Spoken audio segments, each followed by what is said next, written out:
Indian economy വളരെ consistent ആയിട്ട് strong ആയിട്ട് വളരുന്നുണ്ട് എന്നതിന് ഏറ്റവും ഒടുവിലത്തെ ഒരു തെളിവായി മാറുകയാണ് ഇന്ത്യൻ റിയൽ എസ്റ്റേറ്റ് മേഖലയിലെ ചരിത്ര നേട്ടം.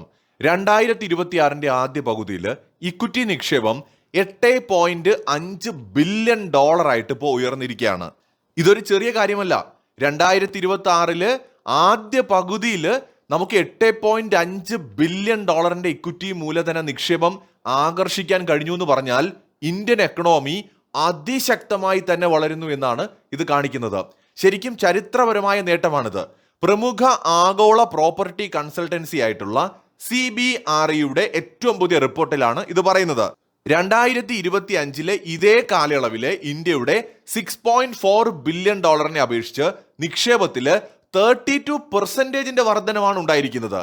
ആഗോള സാമ്പത്തിക രംഗത്തെ മാറ്റങ്ങൾക്കിടയിലും ഇന്ത്യൻ പ്രോപ്പർട്ടി വിപണി കൈവരിച്ച ശക്തമായ വളർച്ചയും പ്രതിരോധ ശേഷിയുമാണ് ഈ റെക്കോർഡ് നേട്ടം വ്യക്തമാക്കുന്നത്.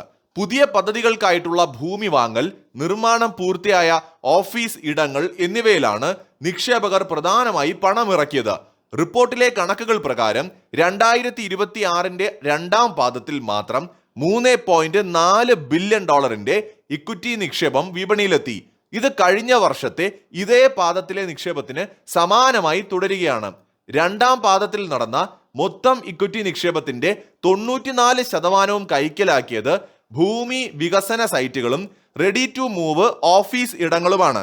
ഈ പാദത്തിലെ നിക്ഷേപത്തിന്റെ 92% ആഭ്യന്തര നിക്ഷേപകരിൽ നിന്നായിരുന്നു. വിദേശ നിക്ഷേപകരുടെ പങ്ക് 8% മാത്രമാണ്. റിയൽ എസ്റ്റേറ്റ് ഡെവലപ്പർമാരാണ് നിക്ഷേപത്തിൽ മുന്നിൽ, അതായത് 34%. തൊട്ടു പിന്നാലെ 32%മായി ആഭ്യന്തര ഇൻസ്റ്റിറ്റ്യൂഷണൽ നിക്ഷേപകരുമുണ്ട്. ഇൻസ്റ്റിറ്റ്യൂഷണൽ നിക്ഷേപങ്ങളിൽ തൊട്ടു മുമ്പത്തെ പാദത്തെ അപേക്ഷിച്ച് ഏകദേശം 51% വളർച്ച ഉണ്ടായിരിക്കുകയാണ്. ഭൂമിശാസ്ത്രപരമായി നോക്കുമ്പോൾ നിക്ഷേപത്തിന്റെ വലിയൊരു പങ്കും രാജ്യത്തെ പ്രധാന മെട്രോ നഗരങ്ങളിലേക്കാണ് എത്തിയത്. രണ്ടാം പാദത്തിലെ മൊത്തം നിക്ഷേപത്തിന്റെ 60% ബംഗളൂരു, ഡൽഹി, NCR, മുംബൈ എന്നീ നഗരങ്ങൾ ചേർന്നാണ് സ്വന്തമാക്കിയത്. ഭൂമി വാങ്ങലിനായിട്ട് വിനിയോഗിച്ച തുകയുടെ 88%-ലധികവും റെസിഡൻഷ്യൽ ഓഫീസ് പദ്ധതികൾക്കായിട്ടാണ് മാറ്റിവെച്ചത്. ബാക്കി തുക ഡാറ്റാ സെന്ററുകൾ, മിക്സഡ് യൂസ് പ്രോജക്റ്റുകൾ, ഇൻഡസ്ട്രിയൽ ആൻഡ് ലോജിസ്റ്റിക്സ് എന്നിങ്ങനെയുള്ള മേഖലകളിലേക്കാണ് പോയത്.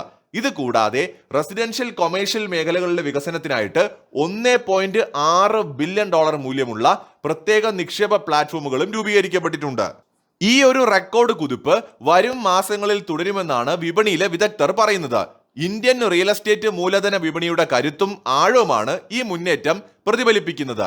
CBRE India, south east Asia, middle east and Africa ചെയർമാനും CEOയുമായിട്ടുള്ള അൻഷുമാൻ മാഗസീനാണ് ഇക്കാര്യങ്ങൾ തുറന്നു പറഞ്ഞത്. വിപണിയുടെ അടിസ്ഥാന ഘടകങ്ങളിൽ ആഭ്യന്തര നിക്ഷേപകർക്ക് ശക്തമായ വിശ്വാസമുണ്ട് എന്നും ആഗോള സാമ്പത്തിക സാഹചര്യങ്ങൾ മെച്ചപ്പെടുന്നതോടെ വർഷത്തിന്റെ രണ്ടാം പകുതിയിൽ വിദേശ നിക്ഷേപം കൂടുതൽ സജീവമാകുമെന്നും അദ്ദേഹം പറഞ്ഞു. ഇതിൽ നിന്ന് നമുക്ക് മനസ്സിലാക്കാൻ കഴിയുന്ന കാര്യം എന്ന് പറയുന്നത് ഇന്ത്യൻ സമ്പദ് വ്യവസ്ഥ വളരെ ശക്തവും സുരക്ഷിതവുമാണ് എന്നതാണ്.